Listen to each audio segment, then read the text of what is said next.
pour nous, la question de Bowhouse et transition, c'est bien évidemment le fait de prendre en même temps les questions de transition sociétale localement et les questions des transitions énergétiques profondes. Donc je peux prendre un exemple assez simple qui est lié à l'entreprise qui a racheté Cryopure, Française de l'énergie. Donc ils ont un problème en Lorraine. Ils ont des permis d'exploiter de veines de charbon non exploitables. Et donc l'idée c'est d'injecter du CO2 pour faire sortir le méthane. C'est du méthane fossile, sauf qu'on injecte 4 fois plus de CO2 en masse qu'on extrait de méthane. Donc comme il y a un seul carbone dans le méthane, je dirais c'est assez simple que l'équilibre, la balance est positive.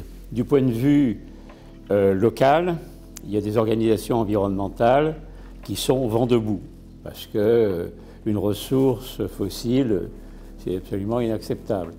Donc c'est extrêmement important de prendre à bras-le-corps toute la question des problèmes de réindustrialisation. Hein, c'est la Lorraine, c'est quand même une région sinistrée depuis plus de 30 ans.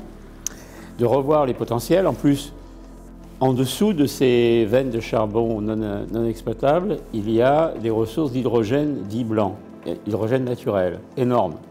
Donc, est-ce qu'exploiter l'hydrogène fossile, c'est un problème ou est-ce que c'est un avantage? Donc, il y a ça. Et d'autre part, indépendamment de ça, dans notre métier de Cryopure, on a à la fois la cryogénie, donc avec, je dirais, un axe très particulier qui est lié de faire passer les molécules de flux de différents types de mélanges de gaz de la phase gaz à la phase solide. C'est ce qu'on fait pour le CO2, mais c'est ce qu'on fait aussi pour les oxydes d'azote, ce qui aboutit à des méthodes nouvelles de dénitrification. Donc comme je sais que vous êtes intéressé par la question des brevets, on est des breveteurs répétitifs. Donc en gros, on pose 3 à 4 brevets par an, de nouveaux brevets. Donc ça fait partie du développement de l'entreprise.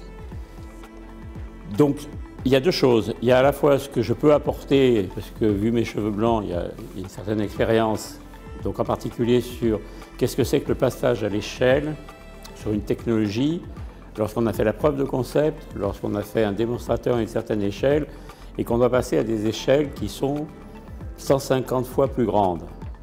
Donc il y a des choses extrêmement intéressantes qu'il faut comprendre sur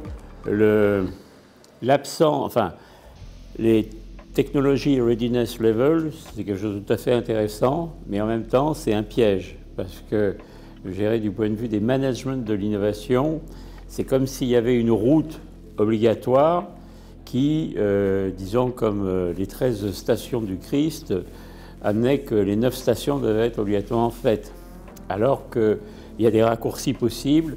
Donc il y a une réflexion très profonde là-dessus.